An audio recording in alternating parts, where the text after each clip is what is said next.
Teologia da Reforma Protestante, falar sobre a razão, item 27 do nosso livro. Lutero.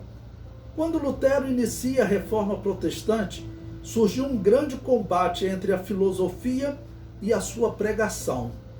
Alguns defendiam que ninguém poderia ser teólogo sem conhecer Aristóteles, ao que Lutero respondeu: bom, Aristóteles era considerado assim o homem da ciência e da filosofia. Em se tratando de pensamento, de lógica, todos tinham que estudar Aristóteles, né? Eu até concordo que você deva estudar. Mas Lutero disse: é um erro dizer que um homem não pode ser teólogo sem Aristóteles. E eu concordo com ele nesse ponto. A verdade é que não pode tornar-se teólogo sem se livrar de Aristóteles. Em resumo, comparado com o estudo da teologia, o todo de Aristóteles é como a escuridão para a luz. George, no seu livro Teologia dos Reformadores, traz essa mensagem de Lutero. Bom, eu concordo quando ele diz que é um erro dizer que o homem não pode ser teólogo sem Aristóteles. É claro, nós podemos ser teólogos, porque o forte de Aristóteles é a sua lógica. Então você precisa de lógica para tudo, mas você pode não ser um especialista em lógica como Aristóteles, mas você pode ter uma lógica natural básica para você poder interpretar as escrituras, né? Eu gosto da lógica de Aristóteles porque eu sempre digo que a lógica de Aristóteles ela é aliada dos criacionistas e ela é contrário aos evolucionistas, porque Aristóteles, a perfeição da lógica dele qual é? É aquela que diz o seguinte: olha, tudo tem uma origem, tudo tem um princípio, mas se tudo tem um princípio, tem que existir algo, um ser que não tenha princípio para ele ter dado o princípio a tudo. Então o pai da lógica, eu concordo com ele nesse ponto. Então, quando Lutero prossegue dizendo: a verdade é que não pode tornar-se teólogo sem se livrar de Aristóteles, também não é assim, né? Aristóteles ele tem uma parte muito boa que você pode ser teólogo admirando Aristóteles.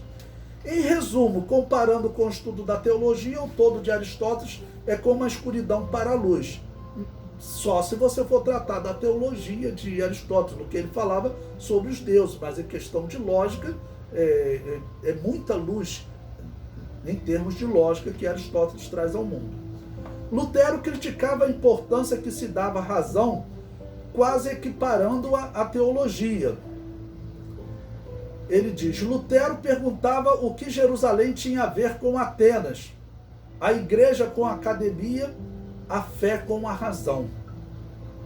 Os epítetos dados por Lutero à razão eram tão severos: a meretriz do diabo, a besta, a inimiga de Deus, levando seus críticos a muitas vezes a rotularem de irracionalista, né? Então os críticos de Lutero acabavam criticando ele de irracionalista. Eu falo o seguinte: Lutero ele era praticamente um pagão, né? Ou tem que dizer um pagão. Além dele, infelizmente, defender a perseguição e a morte dos judeus, de defender muitas das doutrinas da mariolatria, chegar ao absurdo de dizer que a epístola de Tiago não era inspirada por Deus e que ela deveria ser tirada das escrituras. Lutero está errado, né? Tiago e Paulo, eles têm harmonia quando falam de fé. Eu vejo 100% de harmonia, tá bom? E o que ele fala sobre a razão, ele está errado também. A razão ela não se opõe à teologia. É o mesmo que alguns dizem: de um lado está a ciência, de outro lado está a teologia. Isso não é verdade. De um lado está o evolucionismo, de um outro lado está a teologia. Mas a ciência não. A ciência ela trabalha com verdades, ela busca verdades, e nós dizemos hoje, graças à ciência, nós temos respostas que confirmam a teologia e negam o evolucionismo. Foi a ciência que nos deu as armas do estudo do DNA para dizer para os evolucionistas: olha, não tem como o ser humano, os animais, as plantas terem uma organização genética tão profunda, a ponto de Bill Gates dizer que é mais profunda que qualquer sistema de computador, e ela ser obra do acaso. Não tenha como algo tão complexo ser obra do acaso. Quem nos deu essa arma? A ciência. Então, será que a razão está contra a teologia? Não. Quem está contra a teologia ou contra o criacionismo é o evolucionismo. A ciência não, a ciência ela é neutra, tá bom? Foi a ciência que provou aí para os evolucionistas que o mundo ele tem uma origem, porque os evolucionistas eles diziam que o mundo era eterno, que não existia um criador. E a ciência, através do Big Bang, falou, olha, não, vocês estão errados. O mundo teve um princípio. E foi a ciência também, através de Steve Hawking, que morreu recentemente, que ele afirmou para os evolucionistas, olha, a única esperança que vocês têm de contradizer o Big Bang e dizer que não existe um criador, né? Ele falou que era a teoria chamada multiverso. Steve Hawking deu uma facada nas costas do ateísmo. Steve Hawking deu uma facada nas costas do evolucionismo, porque ele disse, olha, esqueçam a teoria do multiverso.